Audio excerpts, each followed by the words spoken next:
Kevin Moore, of Oakland Station 24 in California, was carrying out inspections on Mountain Boulevard to check for vegetation blocking chimneys which can spark deadly wildfires. Moore said he knocked on doors and rang doorbells first to try and speak to residents on May 16. But if no one answered, he was allowed by law to carry out the inspection anyway, entering side yards and backyards, the San Francisco Chronicle reports.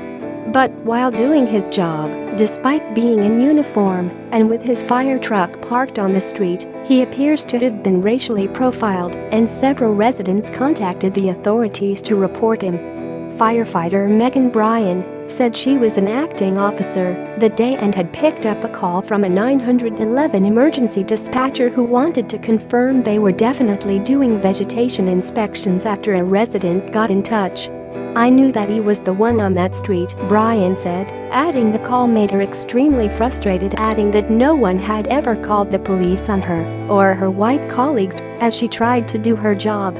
Share this article. Share the same day, a resident forwarded surveillance footage from their home in the upscale Montclair Hills neighborhood to an Oakland police community liaison officer. They sent it on to Vince Crudell, who supervises the firefighters' inspection program. He said it clearly showed Moore ringing the doorbell before conducting the inspection. "It's obvious he's doing an inspection. Kevin's wearing his blue wool firefighter pants, he's got a radio and a department jacket and shirt on," Crudell said.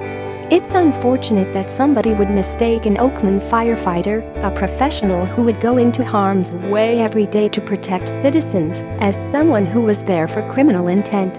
He added that California Fire Code allows firefighters the right to conduct exterior property inspections while residents are not in, but they had made efforts to make the community aware of the scheme first through neighborhood groups and leaflet drops. Another occurred recently, according to Bryan, during the inspections. Moore had knocked on the front door of a property and waited a minute, but when there was no answer he called out Oakland Fire and entered the yard, which had no gate.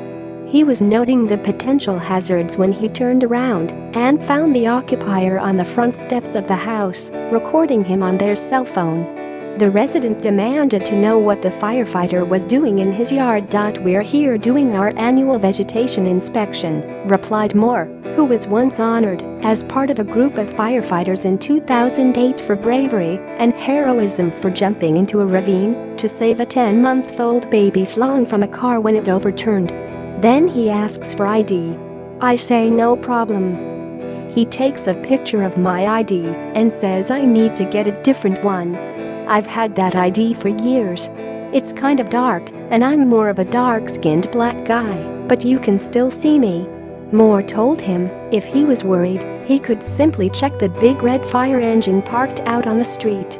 The firefighter added that he always makes an effort to be seen when he is entering people's backyards as he doesn't want to startle them. "That's why I always call out, 'Hello, hello, Oakland Fire Department,' because I want to be heard. I just don't want somebody to look out their window and see somebody in their backyard. I'm not trying to be incognito." His fellow firefighters from the Oakland department have condemned the racial profiling, and Bryan says that she will pair with Moore for future inspections so he can take notes and she can do the yard walkthrough. But she added that it shouldn't be their job to have to work around other people's racism. "It's our work to do with other white people, to check our implicit biases and racism," she said. "It's not fair to him, and it's actually not safe for him to be going into these backyards due to the socio-political climate." The actions of the residents have been condemned by both the president of a crime prevention council and Glenview Neighborhood Association, Alan Brill, and Dan Robertson, president of the Oakland Firefighters Union. Captain Damon Covington, president of the Oakland Black Firefighters Association, called it extremely unfortunate. The incident comes amid a flurry of racial profiling incidents. Earlier this month, a white woman dubbed Permit Patty for her love of the rules called the police on an 8-year-old black girl selling water after a game in her own front yard in San Francisco. And in April, back in Oakland, a woman called the police on a group of African Americans enjoying a BBQ because she claimed they were using a charcoal grill in the wrong place.